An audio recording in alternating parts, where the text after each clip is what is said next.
mengajak orang paling perkasa, paling cerdas waktu itu untuk memeluk agama Islam.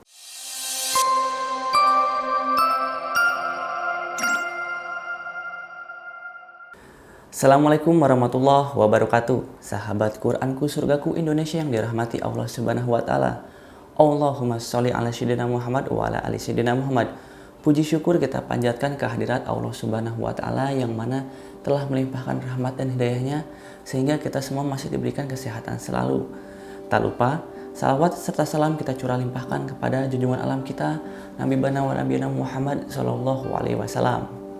Oke guys, kembali lagi bersama saya Dimas dalam konten Kisah Sahabat. Pada video kali ini kita akan membahas sahabat Nabi Muhammad SAW yang mana beliau adalah pelopor orang-orang yang beriman kepada Allah Subhanahu wa taala. Beliau adalah pria yang perkasa, berani, lagi penyabar. Siapakah dia? Dia adalah Sa'id bin Zaid. Namanya adalah Sa'id bin Zaid bin Amr bin Naufali al-Quraisy al-Adawi. Seorang pria berambut panjang berwarna coklat. Beliau adalah salah satu dari 10 orang yang dijamin masuk surga. Ketika Rasulullah SAW menyeru orang-orang untuk masuk Islam, Sa'id bin Zaid merupakan orang yang kemudian bergegas untuk memeluk agama Islam. Beliau masuk Islam pada usia yang belum genap 20 tahun. Sa'id bin Zaid ini merupakan pelopor orang-orang yang beriman kepada Allah Subhanahu wa taala.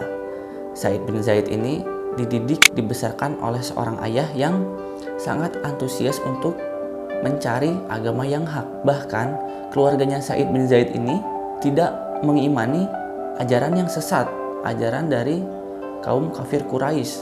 Maka dari itu, ketika Nabi Muhammad SAW menyerukan orang-orang untuk memeluk agama Islam, Sa'id bin Zaid kemudian bergegas untuk memenuhi panggilan tersebut. Sa'id bin Zaid ini memeluk Islam bersyahadat bersama istrinya, yaitu Fatimah binti Khattab, yang mana Fatimah ini adalah adik dari Umar bin Khattab. Ya, kita tahu sendirilah Umar bin Khattab dulunya sangat membenci Islam. Nah, suatu ketika Sa'id bin Zaid bersama istrinya ini kan udah masuk Islam nih, tapi mendapat tekanan dari lingkungannya karena dianggap sesat meninggalkan ajaran nenek moyangnya. Tapi kondisi tersebut tidak membuat Sa'id dan Fatimah kemudian meredupkan keimanannya. Beliau terus bertahan untuk selalu beriman kepada Allah Subhanahu wa taala. Bahkan yang kerennya lagi, Sa'id bin Zaid dan Fatimah ini justru malah bisa mengajak orang paling perkasa, paling cerdas waktu itu untuk memeluk agama Islam, yaitu Umar bin Khattab. Nah, makanya kenapa kemudian Sa'id bin Zaid ini disebut sebagai pelopor orang-orang yang beriman kepada Allah Subhanahu wa taala. Karena ya ternyata berkat dirinya ini orang-orang juga banyak yang memeluk agama Islam. Tidak hanya mengajak orang-orang untuk masuk Islam, Sa'id bin Zaid ini juga ikut bersama Rasulullah SAW untuk berperang membela agama Allah Subhanahu wa taala. Nah, Sa'id bin Zaid ini termasuk orang yang ikut untuk mengambil singgasana Kisra Persia dan juga terlibat dalam perang untuk menggulingkan kekaisaran Romawi. Dalam setiap peperangan, Sa'id bin Zaid ini mampu menunjukkan prestasinya dengan memberikan kemampuan secara maksimal dan sangat gemilang lah intinya gitu. Salah satu peristiwa yang paling mengesankan ya dari seorang Sa'id bin Zaid ya mungkin membanggakan buat seorang Sa'id bin Zaid karena beliau termasuk dalam pasukan yang terlibat dalam perang Yarmuk. Nah, yang kita tahu sendiri perang Yarmuk adalah perang yang sangat hebat karena umat Islam waktu itu kalah jumlah dengan pasukan Romawi, 24.000 melawan 120.000 pasukan, dan berkat pertolongan Allah Subhanahu wa taala bisa menang. Dan Sa'id bin Zaid ini termasuk ke dalam salah satu dari 24.000 pasukan umat Islam yang berperang untuk menggulingkan kekaisaran Romawi. Saat perang Yarmuk, Sa'id bin Zaid ini kan di barisan paling depan.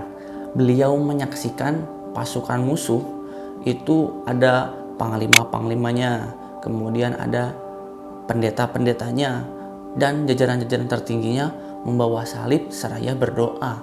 Kemudian doa-doa itu diikuti serentak oleh pasukan-pasukan yang lainnya yang ada di belakangnya.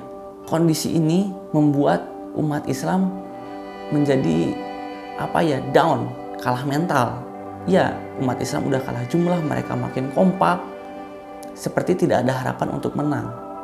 Tapi seorang pemimpin di perang Yarmuk waktu itu, yang mana bernama Abu Ubaidah, maju ke depan menyemangati pasukan-pasukan umat Islam untuk terus bersemangat dan tidak menyerah, karena kita harus percaya pada pertolongan Allah Subhanahu wa Ta'ala.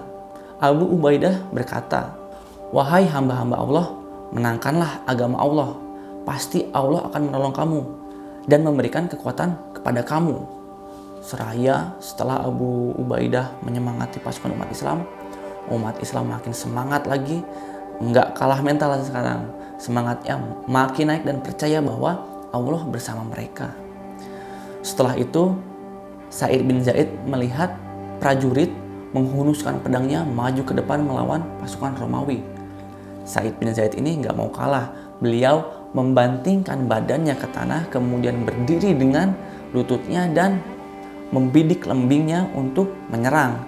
Dan Sa'id bin Zaid ini berhasil membunuh salah seorang dari musuh. Tanpa terasa, dengan sendirinya rasa takut yang tadi itu hilang, seketika hilang dan makin naik semangatnya, dan berkat pertolongan Allah, umat Islam bisa memenangkan pertempuran tersebut. Masya Allah, inilah kenapa kita harus yakin kepada Allah, karena jika kita yakin kepada Allah, insya Allah pertolongan-pertolongan itu pasti akan muncul, akan hadir. Singkat cerita, perang Yarmuk pun selesai. Kemudian umat Islam sukses menaklukkan Damaskus, di mana di kota Damaskuslah Sa'id bin Zaid diangkat sebagai pemimpin, yang mana beliau adalah pemimpin pertama dari kaum muslim yang memimpin di Damaskus, dan diangkat oleh Abu Ubaidah bin Jarrah. Di masa pemerintahan Bani Umayyah, Sa'id bin Zaid ini mendapat cobaan nih. Cobaannya adalah berupa tuduhan atas sengketa tanah. Nah, orang yang menuduh Sa'id bin Zaid merampas hartanya adalah seorang wanita yang bernama Arwah binti Umais. Arwah binti Umais ini gak terimalah ya, dia terus memberikan tuduhan kepada Sa'id bin Zaid dengan keras, sehingga proses secara hukum pun dijalankanlah. Tapi Sa'id bin Zaid ini masih terus bersabar, karena dia emang gak ngambil hak orang lain, karena dia tahu kalau ngambil hak orang lain itu adalah dosa besar. Sa'id bin Zaid percaya kepada Allah Subhanahu wa Ta'ala dan memohon pertolongan Allah Subhanahu wa Ta'ala untuk memberikan keadilan kepadanya atas tuduhan tersebut, karena tuduhan itu sangat menyakitkan baginya. Sambil bersabar dan terus berdoa, Allah Subhanahu wa Ta'ala menunjukkan jawaban atas permasalahan tersebut. Tiba-tiba terjadi banjir yang sangat besar yang belum pernah terjadi sebelumnya. Kemudian banjir itu membuka tanah batas antara tanahnya milik Sa'id bin Zaid dan milik Arwah binti Umais. Disitulah Allah langsung memberikan jawaban kepada masyarakat di sana bahwa Sa'id bin Zaid tidak bersalah. Tapi tidak hanya sampai di situ guys, karena Arwah binti Umais ini udah zolim sama Sa'id bin Zaid, akhirnya dia itu kayak dapat azab itu dari Allah Subhanahu wa Ta'ala, yang mana Arwah ini matanya jadi buta, dan gak lama dari kebutaannya, saat dia berjalan dia jatuh ke sumur. A'udzubillahi min dzalik. Mudah-mudahan kita semua dijauhkan dari azab Allah, dan ya kita jangan berbuat jahatlah kepada orang lain, karena Rasulullah SAW pun sudah pernah mengingatkan untuk tidak berbuat zolim, karena doa orang yang terzolimi itu diijabah sama Allah. Ada sabda Nabi Muhammad yang mengatakan bahwa takutilah doa orang yang teraniaya, karena di antara dia dengan Allah tidak ada hijab atau batas. Sa'id bin Zaid ini meninggal pada usia 70 tahun pada tahun 51 Hijriah. Beliau dimakamkan di kota Madinah. Oke guys, begitulah kisah dari seorang Sa'id bin Zaid, di mana kita bisa memetik pembelajaran bahwa sebagai umat muslim kita harus yakin terhadap Allah Subhanahu wa Ta'ala jika kita sedang menghadapi permasalahan, karena Allah Subhanahu wa taala pasti akan memberikan solusi pertolongan kepada kita jika kita terus bersabar dan yakin. Contohnya tadi pas perang Yarmuk, kalau yakin umat Islam menang. Pas Zaid bin Zaid dituduh, Zaid bin Zaid bersabar memohon pertolongan kepada Allah dan Allah memberikan jawabannya. Jadi tidak ada alasan lagi jika kita untuk nggak percaya sama Allah. Terus-teruslah kita harus meningkatkan keimanan kita kepada Allah Subhanahu wa taala. Oke, sekian kisah dari Zaid bin Zaid dalam konten kisah sahabat kali ini. Mudah-mudahan bisa bermanfaat, dan jika masih ada kesalahan tolong dikoreksi ya. Ya mungkin ada penggalan-penggalan kisah yang salah atau keliru, tolong ditulis aja di kolom komentar untuk masukan buat kita. Dan jangan lupa untuk teman-teman semua di-share video ini, di-like, di-komen, dan di-subscribe tentunya. Sekian dari saya Dimas Kukuh Prasetyo. Assalamualaikum warahmatullahi wabarakatuh.